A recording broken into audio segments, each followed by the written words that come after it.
a really big part of my restaurant is sustainability. You know, apart from focusing on Canadian ingredients and Canadian farmers, tell me a little bit about sustainability on your farm. Because we have invested in technology, we are using less resources and producing more. There's no question there. One of the things that we, as a farm, years ago, we started doing zero-till. So we stopped, like the plow we sold. Why is that better? We didn't plow up the land. Okay. So then the worms actually were our plows, if you want to say so.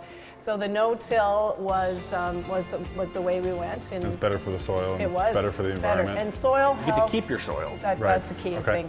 And the soil health is so really, really important. Like now you grow cover crops after you've harvested it. Just over the last 5 years, we've went to the zone till, which now has been proven that this is the way good technology is, because then you're, as I said earlier on, you're putting the nutrients and the sprays where it's needed, not in mass. Which is better for the environment.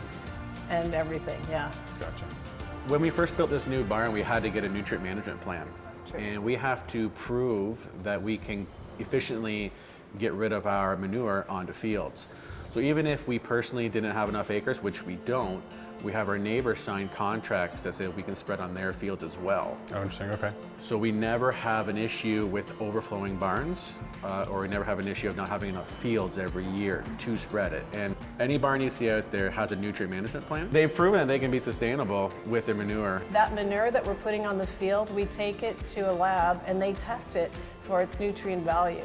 And that's good for the crop that you're spraying. Totally, yes. Otherwise, you'd be putting on other fertilizers to help to enhance the crop, right? Exactly, and you don't need to do that. You don't need to do that. So it's like it's the full circle, right? Yeah. That you're. Well, this is what it means to be a family farm: is this sustainability and the care that goes into it. Like I can see from talking to you both that you know, you're so passionate about what you guys are doing. Well, thank you, and we love that. Like, as much as it's a family farm, we also support 8 other families year round.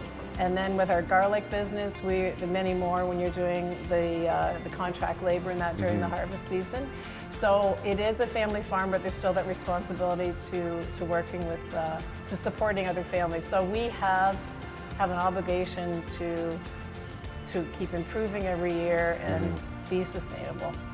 Tell me about the generational aspect of the farm. So we purchased the farm from Martin's mom and dad back 40 years ago.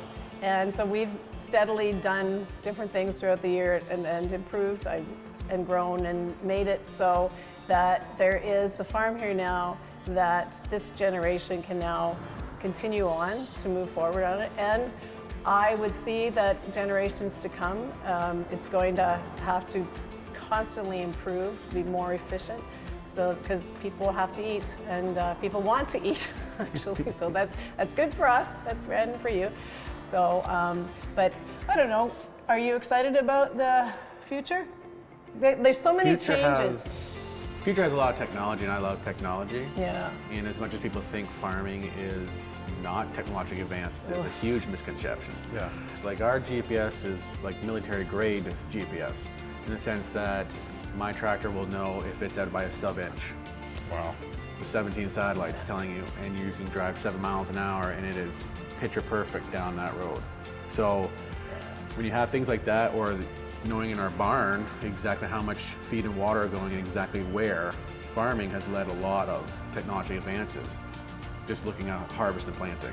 Yeah, there's so much opportunity out there that the general consumer, I would love for them to know what's going on. Like there's engineers, architects, nutritionists, veterinarians, the accounting, like the team we have behind us is just phenomenal.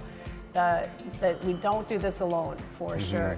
But it's such a great chain that we work in. It's very exciting. But he's right, with this computer systems and everything, it's crazy because you just can't jump into a tractor and go plant anymore. You have to spend about 10 minutes to push the right button to do it. But it's the way to go. It's what needed to happen to be able to be here in the future, for sure. And as we were talking earlier on, there's not as many farmers out there anymore. So we have had to grow bigger and grow better so that less can produce more, because it's what's happening, right? There's less than 2% of us that provide for 100% of the world. So Wow. we're small but mighty. You guys have big responsibility. And a privilege. It's an honor to be able to grow food for people, because if you can be trusted to put food in people's mouths, like that's a pretty big deal in our minds.